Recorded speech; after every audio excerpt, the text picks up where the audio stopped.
Ерөөсөө монголчуудын яг энэ одоо ерөөсөө яг 15 дахь хатгаалчаар мангасчих гэх нэг тиймэрхүү зөвлөлөөр зөвлөж байгаа. Яагаад вэ гэсэн чинь одоо тэр хааныг ингээд зоччих юм бол цаана 10 хаан байж байдаг гээд 9 хаан билүү.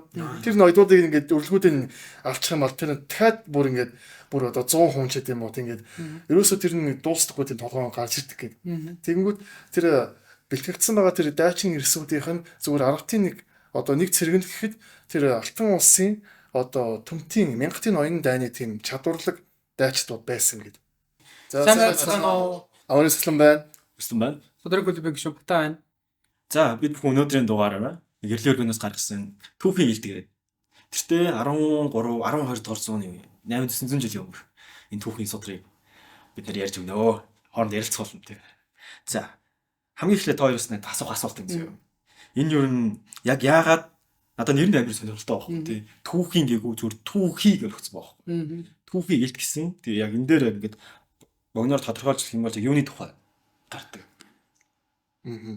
Яг үндсэндээ бол агуулгын хувьд болохоор 12 дугаар зууны үед тодорхойлсон бол 1161 62 он хавцаа одоо болдог үйл явдал үед татар Монголын 13 дахь дайны талаар одоо үндсэндээ үйл явдал энэ ном дээр өрнөж байгаа.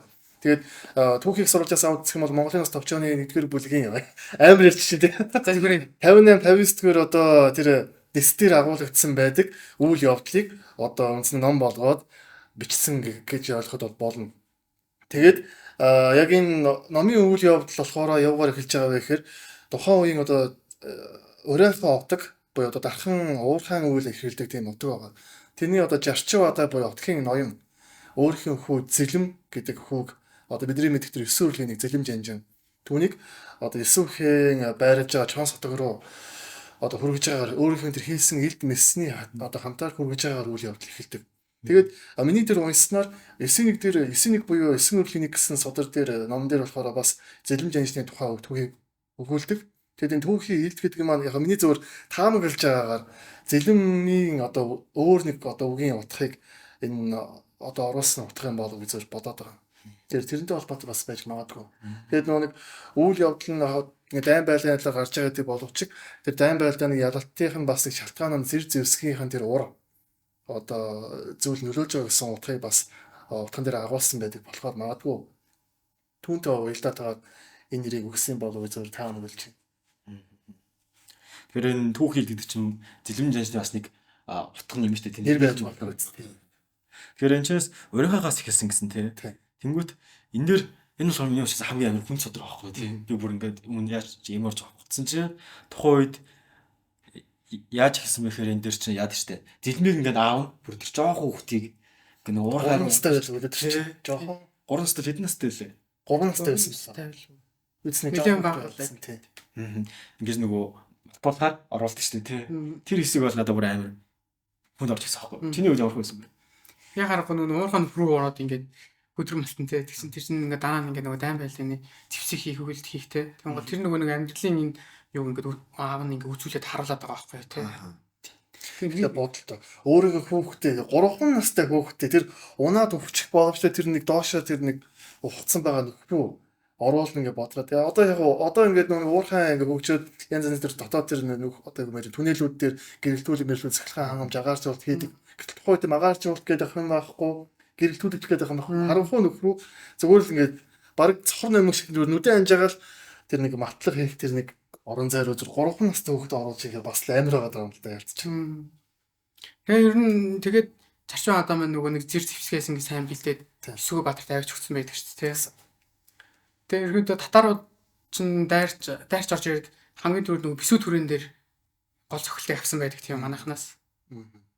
Тэнгүүд тэн дээр амар юу санагдаад ч надад тийм санагддаг байхгүй. Бисүүд чинь нөгөө нэг шин тэргүүнтэй болдог. Нөгөөд нь ингээл откор ингээд шоуд аваад уулзгаа яа гэдэг. Ингээд хүн байх юм бол тэ та нар ингээд зүгээр өстэй ингээл энэ шиг өдөр болгон цатгалан дуу хууртай байлгана гэдэг. Тэр надад амар сонь санагдчихсан. Тэгж яагаад яг чийс удаа эхэлдэг шүү дээ. Тийм. Гин алдаад тэгээд ингээд юу ч юм ингээд нөгөө талагдчихдаг шүү дээ тий. Тэгвэл тэнцээ нөгөө жалддаг. Татарын бүрий бухаж ирчээд нөгөө нэг сэрэмжээ алдсан байх хооронд нь дайрч гэд ижлээд авцсан. Тэгээ хүмүүсийг ингээ олцлоод ингээд байлгачаадаг. Тэгээ энэ үед нөгөө нэг яг манай бусад нөгөө нэг отгуудад дайны чимээ хил мэдээ хүрээд тэгээд тэнчнээсээ цэргүүдэд цуглуулад яг Сүгэ Баатар маань ингээд наашаа цэргүүдээ цуглуулад ирж идэх. Ингээд дайн ерөөсөө энэчнээс эхэлдэг байхгүй. Тэгээд бүрий бухаа чинь нөгөө нэг Исүгбаатарыг ирж байгааг мэдчихэд ингээд төрлөөс сухтаа явсан байдаг байхгүй. А тэгэнгүүт Исүгбаатар ч хойноос нь ингээд хөөж яваа. За ингээд тэр нь ихэд ингээд цэргүүдээ цуглуулад ингээд хөцөлтөд эхэлж байгаа юм. Тэгэнгүүт бүрий бухчурчаад бүрий бухаа чинь ингэж явсараа байгаад нөгөө татарын гол хүч цэргийн нэг ноён дээр очиж байгаа байхгүй юу? Тэгсэн чинь тэр ноён нь хамгийн зөв нь бүрий бухаа ингээд хайчаа яваад өгдөг. Тэр чинь бэгчин билүү хэн байлаа? Тэгээ мэдхгүй ямар ноён байдаг вэ? Нэг ноён татарын 1000-ын ноён байдаг шүү дээ. Тэгэнгүүт өөрийнхөө цэргийн ноёныг ингээд нөгөө нэг ядар солитой төрөөд ирж байгаа гот нь орхио явчихна гэдэг чинь бас л тий. Урдсан байж та тий. Урдсан юм уу? Дургуудаа хаяа явцсан юм уу тий. Тэгээд бүрий бухаа чинь тэнд ингээд баригдаад. Надад энэ дээр нэг юу санагдчихсан байхгүй одоо. Сайн бол ингээд шууд дайныг ингээд юу н орчлоо шүү дээ тий. Татарууд ялагдсан ингээд. Энээс өмнө нөгөө нэг бисүүдийн хүрээж хятаг дунгуута юу мэдээ очдөг шүү дээ. Чонсын үрэл лөө. Одоо манай Исүгбаатар л очдөг. Тэгсэн чинь Исүгбаатар яг тухайн үедээ Исүгбаатар чинь яг үеийнхний баатар юм бол амар хожуу гэвэлтэй одоо тий. Тэгээд үрийн зулааг өнөрлцсөн. Тэгээд хоёр хатантай одоо бидний мэдгээр суучгал хатан бол өөрийн хоёр байдаг. Тэгээд хүүхдүүд тэгээд тоглоал одоо энэ зэвсгэр ийм мэд бараг дахиж дан хийхгүйгээл яасан чинь яа юу ирдэг мэдээ ирдэг. Гэсэн чинь тэр хүн ингээд хариуцлагыг амар мэдрээ шууд бэлддэг шүү дээ. Тэр надад амар юу санагдчихсан. Сэтгэл амар хүч заахгүй. Тэр хүн уг нь гэртээ ингээд өөрийнхөө жаргалыг бодоод байвал байж хаа. Тийш дээ. Яг тэр хүн тухайн үеийнхаа шууд хариуцлага мэдрээд за би бол энэ арт өмнөнийг хариуцах хэрэгтэй мэн. Тийм болохоор шууд цэвэрлэгээд тэр өөрийнхөө жаргал ингээд хойш тавьчих жоох. Тэр надад бас амар тийм татраас жоох. Тэгээд энийг ярьж юу санаад орж байна. Нөгөө Ernest Hemingway гэдэг Нобелийн шагналт зохиолч байдаг. Тэгээд өөрийнхөө тэр өвгөн тэнгисгээ зохиолоор Нобелийн шагнал авсан байдаг. Тэр хүн одоо нэг үгээ хэлсэн байдаг байхгүй.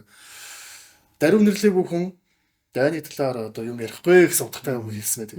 Тэнгүүд одоо яг дийлэнх ингээд нэг дайны талаар бичигдэж байгаа кино зохиолууд байт юм, ном зохиолууд дээр яг дайны талаар үзсэн хүмүүс ч байгаа. Гэтэл тэр үзсэн тэр дайны талаар судалгаа хийгээд судалгаанаар төрүүлээд одоо тэр зохиолоо бичсэн хүмүүс гэсэн байгаа. Гэтэл энэ ном маань тэрээс зөв уншигчдад бараг л ингээд цус нь өнөртгөөр тухайн үйл явдлаар бүр ингээд 5 метр хөт мэдрэгдэхээр тийм хэмжээний бүр яг нэг ерөөсөө дайны талаар бүр ингээд маш бодит мэдрэмж төрүүлэхээр ном снэгдсэн. Агуулгыг бүр ингээд маш гоё оруулж гисэн. Дайны өмнөх бэлтгэл ямар зүйл байдیں۔ Дайн хөрөнжөөгд ямар үйл явдал болдیں۔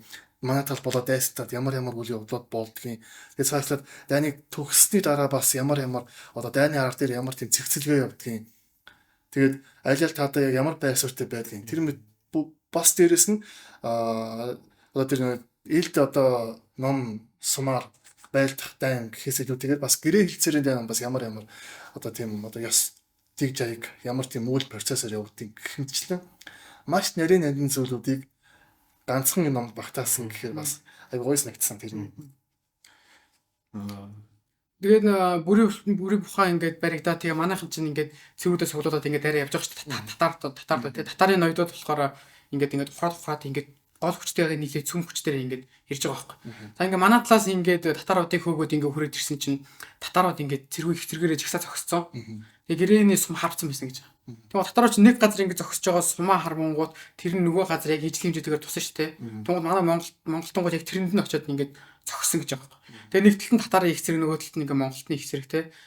Тэгээ ингээд харангуй тэр нэг өвлийн дээр цасан донд те.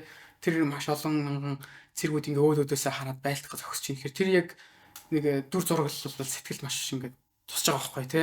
Ямар байх вэ гэд. Тэгээ татаруудын гэрээний сумыг харчаад гэрээ хилцэлт ингээд суусан байдаг байхгүй. Тэгээ гэрээ хилцэлт суугаад хэрүүл тулаанаар нэг асуудлыг шийдэхэр болсон байдаг. Ялтыг хэрүүл тулаан хийгээд ялсан тал нь ялтыг аавна гэсэн үг байхгүй. Тэгээ үүнийг сонсож байгаа хүмүүс бас хэрүүл тулаан гэж сонсон. Яг тэр нэг ямар юм бэ тийм хэрэлдэх юм уу?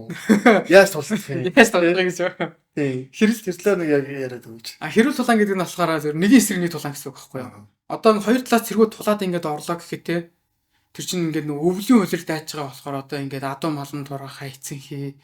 За тэгэл ингээд нөгөө нэг хүн хүч нь бас ингээ муутай, тамиртынхээ багтай тэгэл маш олон хүний амнаас ингээд эрсдүүлэх тийм зүйл байгаад байгаа. А тэрний оронд тэр цэргүүдийн тэр толгой хоёр чанж нь хоорондоо тэр олон мянган цэргийнхаа өмнөөс хоорондоо үзээд ялсан нь ялтыг авч байгаа. А энийг хэрүүл тулаа гэдэг.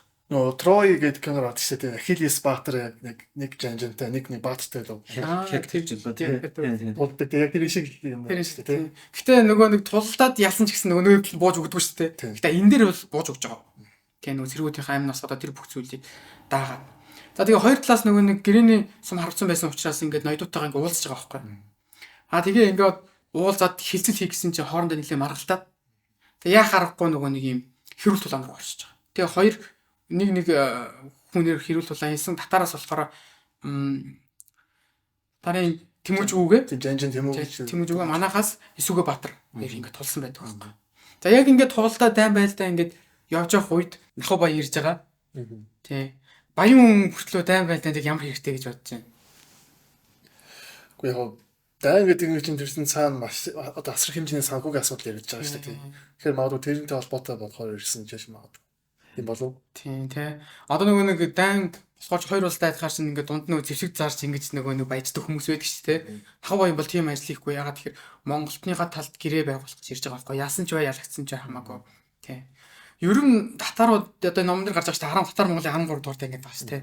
Тэгээ бид нар л 13 удаа ингээд бид нар л шүү яах вэ? Монголд нь 13 удаа ингээд дайрцсан байгаа байхгүй. Яагаад тэгсэн юм бэ гэж бодож байна. Яа тэрний цаана яг маш олон шалтгаан байгаа баг. Гэхдээ татар яг заавал ягаад Монгол одоо бүгд холбоотой байж бүгд холбоотнуудаа дайраад байгаа юм гэхээр тэр нөгөө дээрээс хайсан чулуун. Магадгүй Алтан улстай холбоотой байсан баг. Угаасаа номдэрсэндээ гардаг шүү дээ. Алтан улсын нөлөөллөөр одоо шахалтаар дамжуулаад татарт маш хэмжээний нийтийн төрийн дарамт ирдэг. Тэр төрийн дарамтаас ангижрахын тулд нөхцөл нь болохоор тэр нөгөө нэг юу Монгол овог аймагуд руу дайралтуудыг илгээдэг. Тэр нь магадгүй яг тийм шалтгаан байсан болов. Татаруудыг болохоор маш их нөгөө дарамтлал зовоож ирсэн байгаа тий. Мөнгө татвараар зовоодаг, төрийн улсын бодлогоорч зовоодаг тий. Дөөр хүүхдүүдийг наваачаад ингээд нөгөө нэг цэргийн дайчин майчин болгоод ингээд аваад явцдаг тий. Тэнгууд нөгөө нэг татарын толгой цэргийн жанжин Тэмүүжүү өгөөж байгаа ингээд алтан улсад нөгөө нэг цэргийн боловсрол дүүргсэн дандаа нөгөө нэг алтан улсын тэргүй игнэнд дайч явдаг тийм дайчин хүн байгаа байхгүй. Тэгээд бичлэгээр хүүхдүүдийг багаас нь аваа явцдаг ингэж эсэн шүү дээр нь дарамтлагдаг байснаас бол балаад ингээд дайрдаг байсан байна.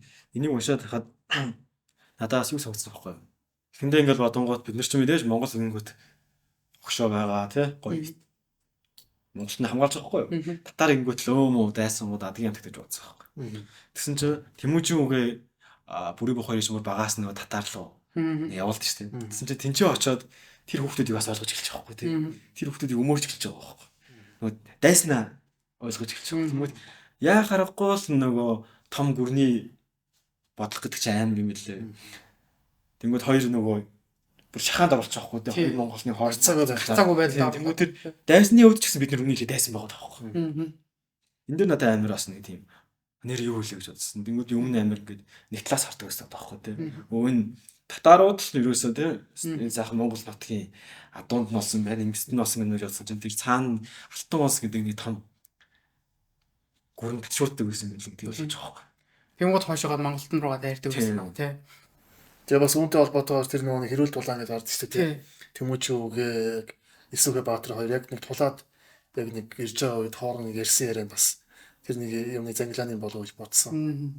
Тэгдэг тий. Тэмүүжүүгээ нөгөө Эсүгэ Баатараас нөгөө нэг чи нөгөө баг залуудаа ингээ тий аар хулгай хийж идээд явж исэн тэр хүүхэд мөн үү гэдэг Татнууд амиг тий. Тэгээ имид хөгшдийн толгойн өвчин болоо явж исэн хүүхэд мөн үү гэсэн чинь Эсүгэ Баатар харангуйтай бас таньдаг байхгүй. Тийм үнгээ. Тэгсэн чинь Эсүгэ Баатар Тэмүүжүүгөө хоёр нэг газар нөгөө ингээ хөрөгдөд талбигдаад явж исэн настай байхтай. 9 настай байхтай тийм болж исэн. Найзлжсэн найзууд андууд байсан. Тий. Тэнгууд яг тэр хоёр хүн чинь ингээд арталт нь ингээ их зэргүүд нь жагцсан тий. Тэр хоёрыг хүлээж байгаа. Гэтэл яг хоёр хүн ингээд тулаад уулзахад тий нэг ингээд багаас нь багтаа ингээд ийм амьдралийн дурсамжтай хүмүүс байдаг тий. За одоо яах чарахгүй юм байдалд орлоо гэдгийг тэр хоёр л хүлэмжшүүлж байсан байхгүй. Энээр яаж вэ? Та хоёроос нэг асууж байна. Хоёр ингээд цэцэрлэгтэй ингээд найзууд байсан чинь ингээд тий зодтолдог гэсэн үйлдэг гэсэн тоглоомоо хам тоглолдог гэсэн үү. Тэгээ та хоёр цэцэрлэгтэй байж агаад ингээд сургууль мургуул гэдэг өөр замаараа хөвөө явцсан заяа. Тэгсэн чинь та хоёр яг тэр хоёр нөхцөл байдал орсон гэдэг одоо төсөөл юм. Тэгвэл та хоёр ямар санагдах вэ тий? Та хоёр бүтээсэнд орсонч ч юм байгаа. Гэсэн чинь яа харахгүй ингээд тулдах шаардлага орцсон. Ерөөсөө айгүй хэцүү угаасаа маш хэцүү санагддаг лээ. Шаналаад тест ирчихээ. Йоо. чинь тэгэхээр яа харахгүй л нэг хоёр талын зэргүүтэн чагцсан яг ингээд Би хүсээд алдцах гэж тулдах гэдэг биш нэг чинь төрийн цаанаасаа тушаал тийм бодлогын яг тэр юуны үр дүнд ингээд тулаад ирчихсэн. За нэг шийдвэрийг гаргах гээд байгаа яах зэрэг болцсон зүйл те. Тэгээ ингээд тулдаад эхэлсэн. Тулж эхэлж байгаа байхгүй тийм. Бүрийн Тэмүүжүүгээ болохоор яг нэг 7 орон шигээс алтан улс шиг санаад ингээд тэр бас энэ юу арга хэлээ те. Тийм. Тухтай ингээд тайлдаг байхгүй юу. Ягаад тэгэхээр зэвсэг хэрэглэхгүйгээд гар тулаан штэ. Тэгэнгүүт ингээд хувцас тайлсан. Эсвэгээ Баатар болохоор ингээд хувцас арай удаан тайлдаг. Тийм. Ингээд арай удаан тайлаад нэг ухас хувцас авчих тавиад ингээд. Тэгсэн энэ хооронд болохоор Тэмүүжүүгээ ингээд жоохон бээрээ даардаг байхгүй. Даарахаар ч өгний ингээд хөдлөө нь удаа жоохон удаан болно штэ. Угаасаа хүүдэн чи ямар байл байх вэ те. Тийм. Ингээд хүүдэн байх штэ. Тэгвэл яг энэчнээсээ ингээд хоёр баатар ингээл те үүлэн тэр цасан дунд ингээл нэг хагас нүцгэн тэгэл хоорондоо ингээл тулдах чагаа тэгэл тэр хоёр хүний сэтгэл зүй болохоор нэг ингээл багтаа ингээл явж ирснийг мэдсэн багш те яг энэ сэтгэл зүйн дунд тулаан өрнсөн тэгээ Эсүгэ Баатар бол ялсан тэгээ манай талд ингээд ялтаа авчирж байгаа баг нэр яадаг ч нэ Тэмүүжүүгээ ч амар би өдөл одоогийн хөрөлбөр амар тийм яргаа бийтэй байгаа шүү дээ хамаг хуцаа тайлал ингээл яргаа басан чинь татаарууд нь ингээл те ард нь үхстэй манай толгой жанжин те тэр үнгээр тэгдэг. Тэнгүүд Тэмүүжин Эсүгэ амир шоолоод өгдөг шүү дээ хөөхөш шиг. Тэсэн чинь эцсийн үр дүн ямар гарч ирдэг шүү дээ сэргээр. Тэрс арга арга зээл тактик. Тэгээ манай талд ингээд айн ялт өндөрсөн. Тэгээд Нахуу баян чирсэн. Тэгээд Нахуу баян ирээд юу хийсэн гэж бодож байна хоёр. Нахуу баян ирээд өө. Тэ. Баян хүн шүү дээ. Манай тал ядаа ялцсан байна. Одоо Нахуу баян юм хөө. Тэр онцлогдсон сэргүүдээс хамгийн одоо сурчлж сонгоод байдаг үстэй тий. Тий нөгөө нэг 90-уудаа одоо цагаагаар бол нөгөө хэдий мэг нэвтрүүлэг байж шүү дээ. Тэрийг хийдэг байхгүй юу. Нөгөө нэг сэргүүдийнхэн дундуур яваа тий. Одоогийнхоор бол нөгөө нэг маш хүнтэй брэнд хувцас өмссөн, хүүчи өмссөн, Dior өмссөн хүмүүсийг ингэ түүж авдаг байхгүй. Тэгээ тэд нар болохоор дандаа нөгөө татар ноёдуудын нөгөө нэг хүүхдүүд гэрээ хилцэл байгуулахад одоо нөгөө барьцаа болгож авч байгаа гэсэн. Тэгээ Нахуу баян л болохоор ганцхан энэ үйлдэлийг хийж чадна. Боёо тэр нөгөө нэг хидэн бэ гэдгийг Нахуу баян хийж чаддаг байхгүй. А бусад нөгөө нэг дайчид нь болохоор илүү сэрэг дайны үйл ажиллагаагаа явуулдаг. Тэгэхээр нөгөө худалдаачийн хүн чинь бас ингээд дайн тэнтлийнхаа ингээд нэмэр нөлхөөрөө орцолж ирдэг гэдгийг энэ дээр ингээд гарчиж байгаа юм байна. Яа, тухайд ингээд дайд ялсан уу ялсан гэхлээр тэр дайнд яллаа гэд тэрний тулаанд яллаа гэд дайн бол бүрэн ус өндөрдөхгүй шүү дээ. Ягаад заавал бүр татаар 13 удаа дайцсан тий. Дараа дахиад 14 дайн болчих ч юм уу гэж мэдлээ. Гэтэл тэр дайныг бас эцлэхийн тулд бас давхар ингээд арга хэрэгэлсэн байгаад байгаа. Бүр яалтчихв. Тэгээд зөвхөн жирийн хүмүүсээр одоо дайд оролцсон байгаа хүмүүс одоо хүүхд залуучууд байд юм уу тий. Тэрийг ядахад бас түүхтэй хувц сэргэлийн одоо энэ одоо язгууртны хүүхдүүд байна. Энэ одоо жирийн бор ард их мэн бас юм түүхтэй. Гэтэл Нахуу баян бүр тэр нэг хувцсных нь имжээрээр нь тий. Ямар торгод урдан орж тэр одоо ямар тэр дээр өмсөнгөөр нь бүр ингээд тухайн хүүхдийг энэ зүгээр жирийн бор ардын хүүхд биш ээ. Бол яг ч тийм ноёдын тэр нэг хүүхдүүд байна. Тэгэхээр тэр хүүхдээр магадгүй барьцаалчих юм бол тэр цаад ноёдын одоо атгачих тэр бүрэн боломжтой. Бүрэн боломжтой байгаа. Хүүхдээр нь амжуулаад. Хүүхдээр нь. Ингэс дээрээ цаашлаад дайн тийм ялалтыг бүр бат дараанд нь хийх бүр боломжтой байгаа гэсэн тэр нэг аргыг сэтсэн бол яг ч байгаад байгаа юм л да. Тэгэхээр энэ дэр юу юм биш үү те. Бид нар ч одоо ингээл хоёр баатар тулдаал ингээл нэг ялаад дуусан гот дайн болоо дуусчлаа гэдэг бол үндэ дайн гэдэг чинь тэр дөнгөж эхэлж байгаа юм. Тэнгүүд тэр дайн эхлээ дайны арын төсөл гэдэг чинь яг хамгийн чухал юм шүү дээ. Тэнгүүд одоо хүртэл бид нэр ойлгомоор байгаа юм шиг тийм. Яг зэвсгээр ингэж бид нэр тултаа хүчсэн дайн гэдэг инхийн цагт хүртэл явж идэв. Тэр нь одоо гэрээ хэлэлцээр юу гэдэг юм. Ямараас дайн явж идэв байна шүү дээ. Тийм гэсэн үг байхгүй. Тэгээ манайхын гэрээ хэлэлцээрээ сайн хийсэн. Тэгээ ялтыг ингээд тавьж байгаа байхгүй. Энэ ном дээр бас нэг айгуу тийм гоё чимэг хоёр дүрийн нэг хоёр хүний нэг харилцаа чимжээ болж бодсон. Тэр нэг үхээр нэг бидний мэддэг Эсүгэ Баатар хорлогдсон араас нь Минлэг эцэг одоо өвлөн ээж тэр хүүхдүүдийг ингээд аваад үлдсэн шүү дээ. Гэтэл тэр Минлэг эцэг яг нэг өөрийнхөө тэр хайр дурлалын романсын байд бас тэр дурддаг. Тэрийг ойс нэгдсэн. Нэгүүдээсийн цагаан уугийн хүү өшөө охин амаа тэр хоёр одоо нэг гэр бүл хоёр шүү дээ. Тэгэл хоорондоо эдний хосын харилцаа, хоорондоо хэрхэн харилцаж чинь, өдөр тутмын ахуйгаа яаж харилцаж чинь тий. Дундуур дээр чараа хайцсан буюу өөрийн эцгийн надад яг амьдралд нь хэрхэн орж өөртөө тусалж тийм рүү явж чинь. Тэр нэг тийм хөвгөлтэй хөөрхөн нэг тэр нэг үйл явдлууд нь бас нэг тэр нэг энэ номын одоо нэг тийм чимэг юм болов гэж харсан. Тэр нэг дайн байлдаан цусны дунд тэр нэг гоё нэг тийм харилцаа нэг өнгө оруулж байгаа юм шиг, өнгөлж байгаа юм шиг. бас нэг юм голлох дүр үүдэж татарын нөгөө нэг дээр хийгээ те. Татарын том бодлого ноён ноён штэ. Ар ноён. Хар ноён байдаг те. Тэр хүн болохоор нөгөө нэг гэртээ ингээд бүх одоо Баатар жанжид эдрийн зураг хүргэн үлгэж байгаад ингээд нөгөө тооцоо хийгээ те. Тань байлтаа нэг ингээд тооцоолоор хийсэн байдаг шин. Өөрөө дайнд одоо хэлбэрээ тулдаггүй ч гэсэндээ тэр оролцож байгаа жанжид Баатаруудыг бас чиглүүлж өгдөг. Бүр тэр эсрэг дайнд одоо юу гэлээ. Нөгөө тал байгаа тэр дайчдын бүр ямар жанжид ямар ур чадвартай яаж тэр арга барилаар тулддаг вэ гэдэг нь бүр нарийн мэддэг. Тийм те. Судалсан ингээд судалгааны бааз ганц хүн байж ич. Ерөнхийдөө ямар дайнд яавал нөгөө нэг ялах вэ гэдэг тооцоолоорыг ингээд хийгээ сууж байдаг. Маш нарийн хийгдсэн. Маш нарийн хийгээ сууж. Тэгэхээр бүр хэрвээ ялгдах юм бол бас ямар яах вэ гэдгийг яаж одоо амгаар дараа нь одоо бүр даваа байдлыг бий болох вэ? Хүртлээ бүр боловсруулах гэдэг бас энэ дээрээс нэг зөвүүн би дундаас нь нэг юм ярих марч одоо ярих гэж байна. Бисүүд рүү манай бисүүд маань хэвтэгдсэн байгаа. Тэнгүүд одоо манай миний бодлоор голдор гэж боддог энэ ном дээр Агач Баатар, Эсвүхэн Баатар, Харадан Баатар бүр байдаг. Эний Агач Баатар маань яг бисүүдийг хөрөөлж очдөг. Тэгээ очингууд тэнчнээсээ нэг жоохон үлгтэй хөлт болдог. Тэр нь хожим манай Монгол улсыг байгуулсан том аяа байгуулсан зэв 6 тань байдаг. Тэнгүүтээ Агач Баатар яагаад тэр хүүхдийг өөрөө ингэж өсгөж байгаа өөр хүүхд биш шүү дээ. Тэр чинь дайнаас олж байгаа байхгүй. Өсгөж байгаа гэсэн чинь энэ бол миний хариуцлага. Би мундаг эрт ирсэн бол би эдний гэр бүл эцэг ихэнд магадгүй амьд байх гэсэн. Бисүүдээс хүмүүсийн хохирлон бага байх гэсэн. Энэ бол миний хариуцлага болохоор би энэ хариуцлага үүрнэ гэж байна. Тэнгүүт энэ дээр надад юу гэж боддог гэсэн бэхрээ. Би болохоор юм те. Баатар л олчих юм бол өстой хүчтэй олчих юм байна. Хаал олчих юм бол мундаг олчих юм байна гэсэн ч үгүй байсан. Тэрийгээ дагаж маш хариуцлага ирдэг. Тэр хариуцлага дааж иж тэр хаан Баатар гэж дуудулдаг байсан гэдэг. Тэр надад амар гой санагдаж байсан. Ирэх мэдлэлтэй ч юм уу шүү тийм ээ. Тэнгүүд би болохоор одоо ингэ бодонгууд би өмнө амар эзэрхэн амар шундаг байсан байхгүй. Тэр мундаг Баатар лгээ цолуулж юм бол тэр хүчин ингээд тэр нэртэйгээ цогцчих юм гэдэг байсан. Үгүй байгаа байхгүй. Харин тэрний шиг чадамжтай болсныхаа дараа тэгж цолтуулдаг болсон. Тэнгүүд манай 13 дугаар зуунд яг л тэр 12 дугаар зуунд яг тэр нь хэрэгждэг. Чи тэр хариуцлагыг үүрж чи Баатар болсон гэдэг. Үүргээ дааж чадчихвэл, үүргээ биелүүлж чадчихвэл ихэн дараа нь ирнэ гэдэг чинь тийм. Тэнгүүд тэр яг үнэхээр тэр ихэн бас нэг хүсээд байх юм биш байгаа тоххой. Надад бол амар байна. Баатар болыг итгэж нэг хүсээд байх юм биш. Хаан болыг идэх чинь хүсээд байх юм. Би бол Эсвүхэн Баатар шиг гитээ ингээд хоёр их нэртэй гоц юм хүүдэд хараад байж юм байна. Амар амгалсан. Тэр чинь яг яалааргүй Баатар гэдэг хариуцлага нь өөрөө тэр хүний нэхэд байгаа байхгүй. Тэгэд энэ бас амар сонзөө. Би ингээд уншинт онгоод тухайн үед монголчуудаас бүр амар юм те. Өстө өөр төрөндөө орцсон тусан ангаа барьсан андууд юм гэсэн үгүй байгаа тоххой. Бүгд өөр өөр гэсэн их ашигтай. Яг хуу дээшээ явах юм бол бүр чом нэцгээс залгамжсан 27 отог байгаа л та. Гэхдээ бүгдээрээ өөрөөсөө отог гэр бүлийн төлөө байдаг.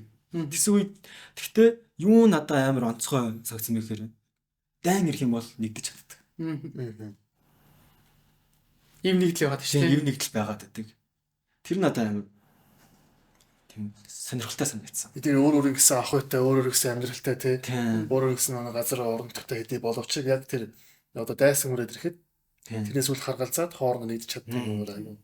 Тэгвэл тэд нар чинь ингээд тустай байгаа тийм нэг нэгээрээ ингээд ялагдаад нийтдээ ялагдалт хүрчих гээд шүү дээ юм. Тийм учраас хэдий тустай байсан ч гэсэн хамгаалахын тулд тий эвлэх үед чинь чаддаг байсан юм. Тэгээ бас ингээд ярьсан чинь юу санаад орж байна. Тэр Тэмүүжүүгээ болоод тэр Татангоо болов. Тэр нэг татарын тал байсан тэр нэг одоо ирэх бүхий хүмүүсийн яриа цаашлаа тэр нэг тэр алтан улсын тэр нэг жанжтын ярьдаг яриа ошоод бүрний төрсөн л дээ. Тэнд болохоор тэгж байгаа. Ерөөсөө монголчуудын яг энэ одоо ерөөсөө 15 дахь хатгаалчаар мангасч гэх нэг тиймэрхүү зөвлөлөөр зөвлөж байгаа. Яагаад вэ гэсэн чинь одоо тэр хааныг ингээд зовчих юм бол цаана 10 хаан байж байдаг гээд 9 хаан билүү. Тэр ноёдуудыг ингээд өрлгүүдийн авчих юм бол тэр дахиад бүр ингээд бүр одоо 100 хүн ч гэдэм үү ингээд ерөөсөө тэр нэг дуустахгүй тийм толгойн гарч ирдэг гээд. Тэгэнгүүт тэр бэлтгэгдсэн байгаа тэр дайчин ирсүүдийнх нь зүгээр аргатын нэг одоо нэг цэргэн гэхэд тэр алтан улсын одоо төмтийн мянгатын ноён дайны тийм чадварлаг дайчдууд байсан гэдэг. Тим дайныг бэлтгэгдсэн хүмүүс одоо тим дайныг хүмүүсээ бэлтгэдэг байсан гэдэг нь бас аяг байгаа. Тэгээд ингээд хараад үзмээр тухайн тэр одоо дайн байлдаан дээр Эсвүхэн Баатартай тэргүүтээ тэр 3000 орчим билүү дээ. Цэргүүд 20,000 орчим тэр алтан улсын цэргүүдэд хүч тулаад дайнд ялсан. Тэм түүх гарч ирдэг. Тэнгүүд эндээс бүр яалтчгүй дайны цэгц жанжин ухаан цаашлаад Нуртан Монгол цэргүүдийн тэр ур чадвар бүр маш олон тийм одоо зөвлүүд нь угаасаа бүр мэрэгжлийн өндөр түвшинд бүр бэлтгэгдсэн тийм дайчт байсан ба. Тэгээ бас эндээс бас нэг өөр нэг зүйл бодогдсон зүйл нь хэдийгээр ингээд тэр Алтан улс нь өөрөө бомбтын дайны тийм томоохон олон тийм цэргийн хүч гаргаж чаддаг гэдэг байсан боловч цэргүүдийн чадамж төдөд байна юм уу? Тэнгүүд яаж тэгвэл яг монголчууд яг тийм чадвартай байсан бол ингээд дайрагдаад эзлэгдээд байсан юм гэсэн чинь хамгийн амар тэр татар ч нөөр хэдийгээр татарууд чинь хөх холбоотой гэдэг боловч монголчууд дайрсан нь цаана Алтан улсын байгаад байгаа шүү дээ. Тий. Тэгэхээр Алтан улс өөрсдөө тэрийг барахгүй болонгууд өөрсдөө нь өөрсдөө эзлүүлэх тэр нэг төрийн зөвүүн бодлого ашигласан байгаа байхгүй. Энэ дээрс нь ингээд харагдаж байгаа. Тийм ээ тий.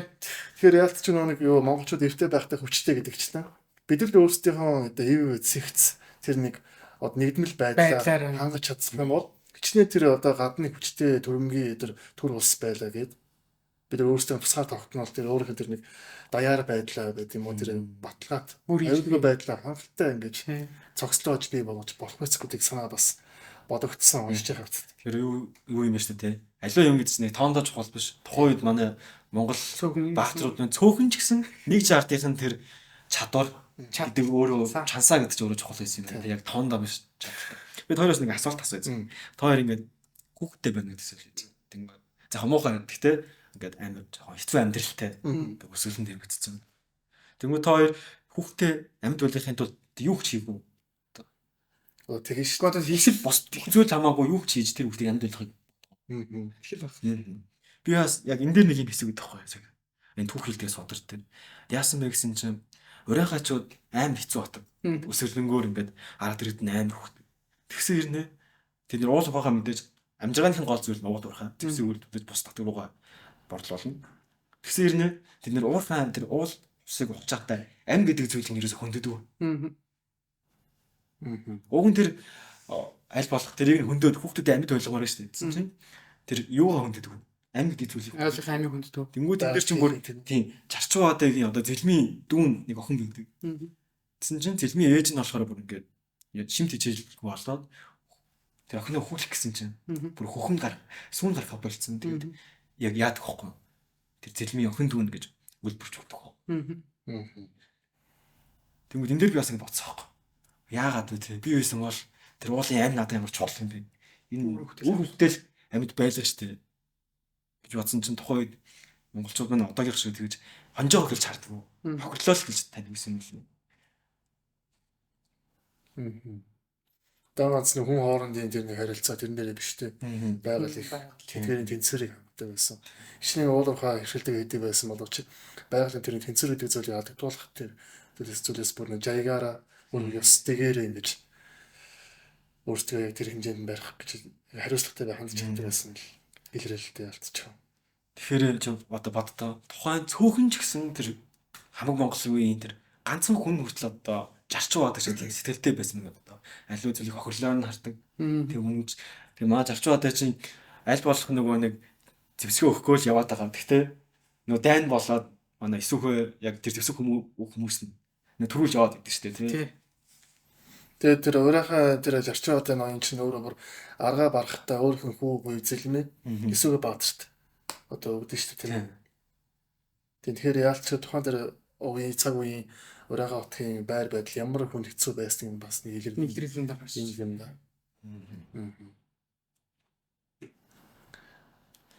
Тэгээд мөн тоороос бас нэг зүйлийг асуу. Энэ номыг одоо судрыг уншиж явах хавцад хамгийн гоё сэтгэлд үлдсэн гэх юм уу? Тийм гойс нэгдсэн зүйл нь ямар зүйл вэ? Нэг чинь хэлэх үү? За хамгийн сэтгэлд үлдсэн гоё зүйл гэх юм бол ер нь ингээд нэг харж байхад тий ингээд үзэж байхад дайм байлаа гэдэг чинь ингээд кино минут дээр гардаг шиг тийм нэг амархан хэлбархан зүйл биш юм байна тий. Ихтэй өрнөлттэй юм ер нь маш их олон асуудлыг араасаа дагуулдаг ийм зүйл байдаг юм байна. Тийм тэрийг л маш их сайн таньж мэдсэн дээ. Өслөн. Миний хувьд хар адаан гэдэг тий. Зарим хүмүүс мэдгүй бол хар адаан гэдэг чинь манай жамуухай гүр хааны эцэг нөхгүй. Тэгээд хар адаан баатар чи өөрөө тухайн үедээ юуны задарны тэргүүн. Задар маань болохоор одоогийн дорнод буйрмнөр хавцсан байдаг. Бөөрнөр хавцаа гэхээр юу гэсэн үг вэ гэхээр газар зүйн хувьд цаана нь татаар байдаг гэсэн. Дайсантайгаа хэлдэг гэсэн үг байна. Тэгэхээр тэр хүн хохирлыг бус татгуудаа гэдэг бол хохирлыг хамгийн түрүүнд үздэг гэсэн. Тэгээд манай Хар Аданбаатар ч өөрөө сая ярьж штэ 13-нд бүр 13 удаа дайцсан байгаа байхгүй. Тэрний өмнөх дайнд тэр хүнд гэмтэл авсан байна. Тэгээд Хар Адаа ингэ боддог байхгүй. Ингэж яхаар би яагаад өөр улс ингэж дагаар очлохгүй. Би яагаад холбоонуудад их хэсгээр очиж болохгүй гэж боддог. Тэнгүүтээ нөгөө цэргүүдтэйгээ цог өөр нөр ангид яваад штэ. Тойроо явж идэг. Тэгснээ нэг тийм юм хэлдэг штэ. Хаач юг Би Хар Аданбаатар. Хар Аданбаатар тийм асуудаг үлээ те. ямар ч сан ингэж хэлдэг байхгүй. Авдрам твтэж өмх ирэх үү? Тийм би шавар тагсан тэрж өмх ирэхгүй гэж жаад үгүй би Хэрийн борц болох уу? хэрийн борц болохоо гэж жагаад би ямар ч хэлсэн юу ч болсон би яг нүүдэлч нэрэл үлтий. Баяр хэрийн борц бол яс. Хэрийн борцаа болъё гэж тэрс надад амар сонир санагдчихсан. Их талаа гоё мэдрэмж төрсөн. Би тэгээд одоо юу л бодсон гэж би хизээ нэгэн цагт би нар жаргаж яхад байна шүү дээ. Бөөр нүүр дагуу морь унаад яг тэгж явж Аданбаатар шиг явж байгаа. юмсан гэж бодсон тийм. Тэр надад амар гоё.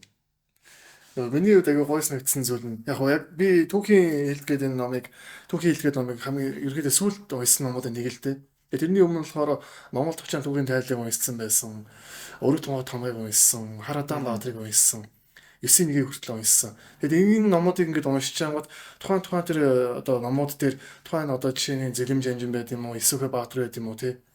Тэр Хар Аданбаатар байт юм уу, тэр Агачо Баатар байт юм уу. Тэр хүмүүс яг өөр өөрийн тууллаар өөрийнхөө өнцгөөс өөрийнхөө амьдралыг ингэж өгүүлсэн байдаг бол яг энэ судар дээр тэр тусдаа байсан тэр орш хойнууд тусдаа байсан тэр түүхийн жанжтнууд Баатар жанжтнууд яг нэг цаг үед ингэж зангилагдсан ирчдэгдээд яг нэг үүлийн төлөө нэг зорилгын төлөө ингэж яг тэр талаас ингэж гарч ирж байгаа аюул сонирхолтой.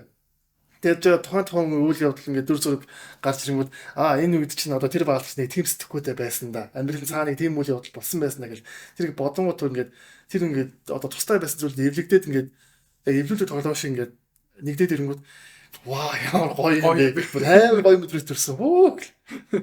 Тэр нэг гоё санагдсан. Тэгээд ч тийм түүхийн югмэрийн логик тийм зөрчил байхгүй. Яг тэр ингээд ан цавны яг тэр нэг таарч байгаа юм шиг, завсаргуу таарч байгаа юм шиг. Тэр нь бүр аягүй гоё гайхалтай санагдсан. Тэгэхээр яг энэчээс үзмүүд монголчууд өөрсдийн эрх ашигын төлөө, эдийн төлөө тэгж тай хийдгүү гоцсон. Цагуу нөхцөл байдалд орохын тулд дайддаг. Өөрсдийг ерөөсөө хамгаалахын тулд тийм цаагүй гаднаас ингээд хүн дайтаад ороод ирэхээр тийм. Тэрс дуртайдаа алаад дуртайдаа ингээ яагаад л ингээ ингэсэн юм шиг ойлгоод байдаг тийм. Зүг. Тэгэхээр ч одоо ингээд манайх цаа яатсан байгаад байгаа шүү дээ тийм. Исүхбаатар Тэмүүжин үгүй хоёр гар хэрүүл тулаа гэдэг Исүхбаатар ялцсан. Нахуу баян эренгүүтээ тэр чи одоо дайны дараах цэцэлгээ жинхэнэ одоо дайн чинь эхэлж байгаа. Тэгээд цаашаага ер нь бол юу болдог вүлээ. Тэр цаашаага болохоор гэрээгээ татааруудтай гэрээгээ хийгээд тэг хамгийн зөвүүн нь татаар ноёдууд дээр дунд ор сууж хагаад алтан улс гэрээ хийж чаддаг байхгүй. Яаж гисэн чинь татаар ноёдууд чинь алтан улсын ноёдуудтай харилцаатай. Тэгсэн чинь алтан улсад нь болохоор энэ татаартай монголтонтой харилцдаг ноёдууд байдаг. Тэнгууд тэднэрд нь ингээ хийл авах болох. Тэднэртэй нь холбоо харилцаа батж болох тийм үү. Тэгэнгүүт тэр ноёдуудаар дамжуулаад алтан улсын төрийг дотор талаас нь ингээ ганхуулах гэж задлах арга гэж гэж явуулдаг. Тэр нь бол бас тэр хэр тэ тэр ухааны цараа тэр ингээ бодлого үйл ажиллагаа явахаараа ямар хол явж чаддгийг бэ гэдгийг харуулж. Зүг. Тэгэхээр эдлээ бас яг юу бах те хамаг юм нас нэг яриад ирж байгаа юм. Тэс бас өөрсдийнх нь гэж унших харах үнцгийг хэлэх байх те. Тэгээд сонсож магадгүй үзэж байгаа хүмүүс хамгаал яг та нар бас өөрсдөө нэг уншаад үзээрэй. Энэ бид нар ярьж байгаа болохоос бидний яриаггүй магадгүй зарим дээр андуурсан ч юм уу тийм үзгүй зөндөө байгаа. Тэгээд хүн болгоныг яг энэ судрыг авч өөрийнхөө өнцгөр тайлж ухаарч би бол үзээсэй гэж бодож байна. Сонсоос илүү те. Хүн янз янзын байдлаар утсаж явж байгаа шүү дээ тий. Тэгэхээр бидний анзаараагүй зүйл байгаа энэ дотор. Уншаад ханаас авч болох юм. За түүхийн хэл тэгээд одоо энэ гэрлэн өргөний содрууд маань ерөөдөө яг очиж үзэх юм бол хоёр байршил дээр зарагдаж байгаа. Цагааны арга билэгдэв. Хоёр дахь нь сансрын ийм артаас хойшоогоо одоо эрчтэй төг байдаг. Тэгээд хэрвээ та нар ингээ завгүй байх юм бол бас онлайнаар цахимаар хөдөлж авах боломжтой. Хүрээлттэй. Энэ юу гэхээр хөгжил хоршоо. Зочилцгийн юм дээр вебсайт үүссэн байгаа. Бид нэр угаасаа тайлбар хэсэг дээр линкийг тавьсан та бүхэн тэгээд сонирхоод бүр яг заавалчгүй уншиж үзээсэй гэж яг Хүсэж байна. хүсэж байна. За тэгээд энэхүү номыг хэрэв уншсан бол та бүхэнд одоо ямар сэтгэл одоо төрснө энэ имчилгээний доор үлдээгэр гэж хүсэж байна. За Баярлалаа. энэ удаагийн дугаар ингээд өндөрлөж байна. Бүгдээрээ баярлалаа. Баяртай.